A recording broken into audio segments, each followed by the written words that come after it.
hello. Lauren, what's up? Mommy, water packaging. Yeah, dance for daddy. I dance for daddy? Yes, yeah, dance for daddy. Pokotoa, me. Zazu, akwai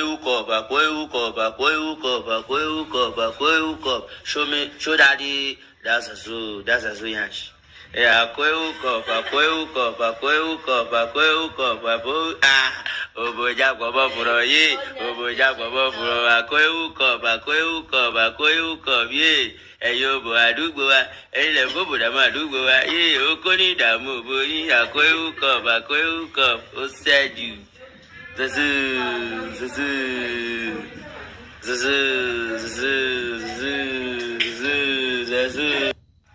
hello. Our Nigerian brothers have for the longest time been known for their great music, great movies, and great football skills when they are on the pitch. But behind what pops up on our screen, the unthinkable always happens. And I chose to highlight this story after the 2 weeks incident where Rita Waeni, a 20-year-old lady, was butchered in an Airbnb at Roysambu. Rita Waeni, not knowing that her Nigerian boyfriend had an ill, sinister motive against her, she chose to meet him. And guess what? The unthinkable happened. To a vast majority of Kenyans, what happened seems to be great news of shock. But to the Nigerians, that is just a normal thing that happens in their day-to-day life. Because one thing that I'm sure of, what we see in Nigerian movies is what happens in their day-to-day activities. Things don't go wrong, they start wrong.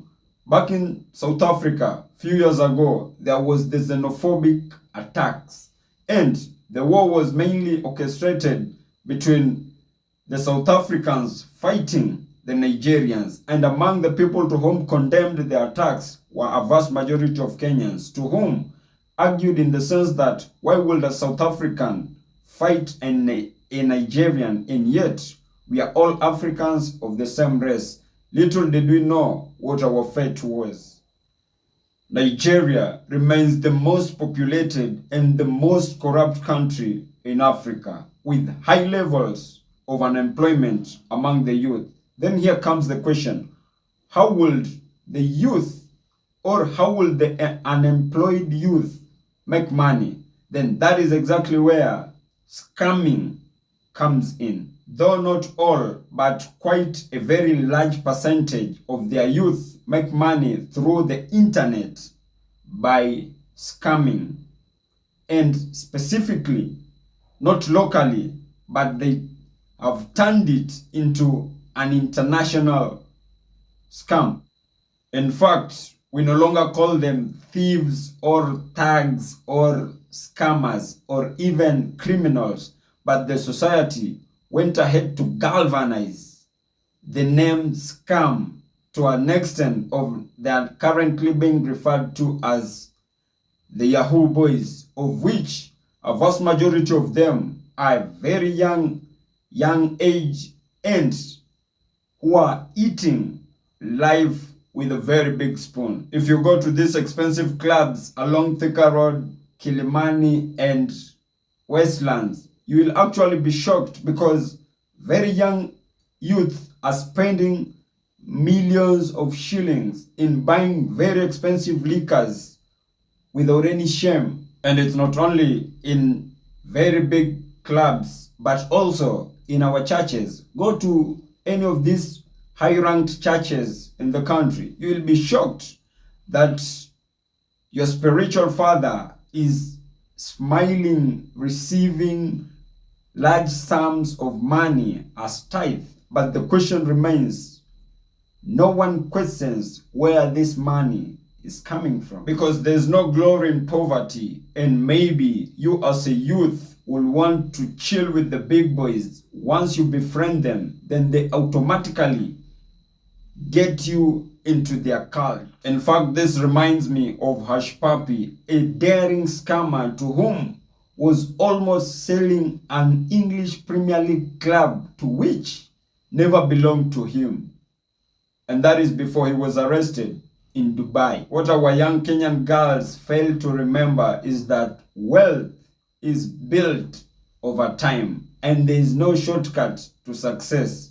The only place that you'll find success without hard work is in the dictionary. Even when they hang out with their Nigerian boyfriends, most of our ladies don't question what these people do for a living. All they want is enjoying the moment and being spoiled with some cash. But what they forget is that some of these monies are proceedings of animal and human sacrifices. And what pisses me most is that these Nigerian men make sure that they build trust with our Kenyan ladies to an extent that our Kenyan ladies may not notice anything sinister with them.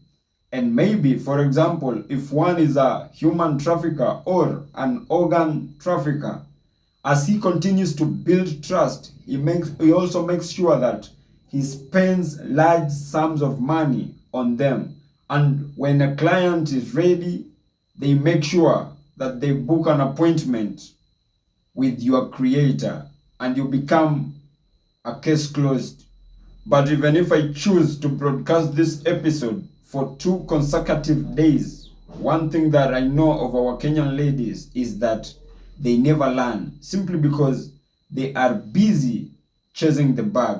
And one thing that I will tell them is that loyalty is a luxury that many people can't afford. That is why many can decide to choose a thug with money than a lawyer who is struggling, simply because there is no glory in poverty. But as I come to the penultimate part of this video, in case if you're watching me for the very first time, kindly just consider hitting on the subscribe button. If you have been watching my videos and you have not subscribed, kindly just consider hitting on the subscribe button. And more so, if you're watching me from a different platform, either Telegram, TikTok or Facebook, kindly just head on over to YouTube, search for Sultan Sudi. I'll be the first right person to pop up. If matters socio-economic and political matters are your great areas of great concern, kindly do feel free to click on the subscribe button so that each and every time that I upload a new video, it will automatically reflect on your notification panel. And by so doing, you'll simply be supporting my content. Thank you, and may God bless you.